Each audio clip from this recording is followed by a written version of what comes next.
I wasn't looking forward to speaking with Mr. Abuda this evening. As a matter of fact, he kind of scared me just a little. Why was I so unfortunate? The fact that he had called me to his office simply made me nervous. My hands were trembling as I ascended the grand staircase that led to the office. I could see the door of the office open wide just as I reached the top.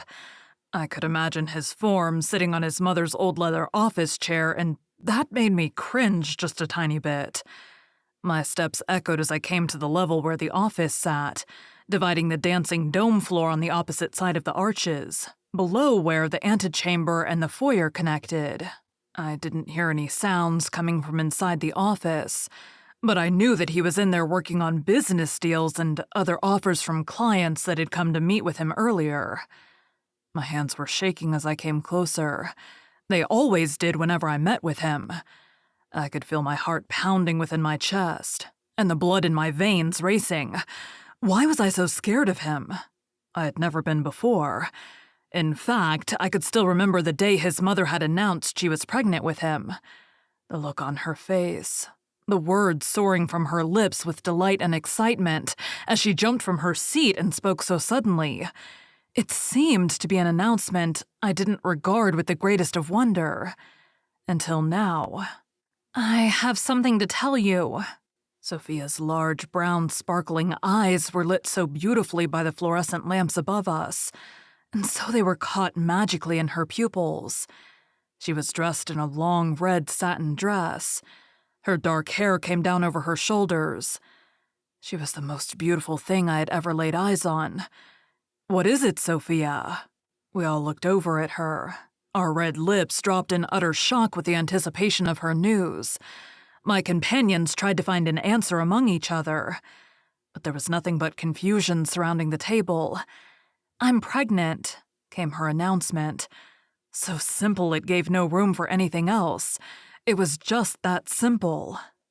I rose first from my seat near the table, where all the others were glaring back at her with wide eyes. I looked at her with a single questioning stare. If only Ramiel were here. The thought crossed my mind suddenly, for apparently no reason. It seemed that only with our boss could things continue, or be resolved without trouble. Sophia smiled at all of us, but soon after her eyes begged for a word from us. "Well, isn't anybody going to say anything?" she asked regarding our silence. The others remained confused, doubting the truth to those words. "Sophia, that's wonderful!"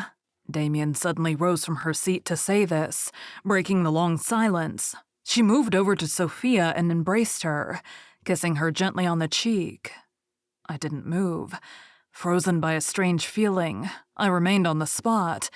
The others took their turns wishing Sophia congratulations, with warm kisses and loving embraces.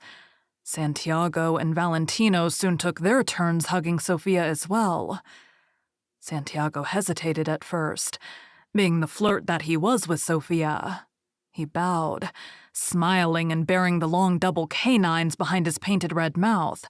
His white, ghostly face glimmered, while beyond his penetrating sharp green eyes flashed and sparkled over at her in lustful longing, an obvious crush we had grown tired of over the years. Sophia was well aware of it. "My dear, my heart is broken. I no less adore you." He grinned and kissed the back of her hand, hoping perhaps that his vampiric charms would work on her, as it had on many foolish others. "Santiago!" I called out simply to catch his attention. I came from behind and put a hand on his shoulder, hoping to save Sophia the embarrassment of Santiago's sometimes outrageous behavior. We neared one another.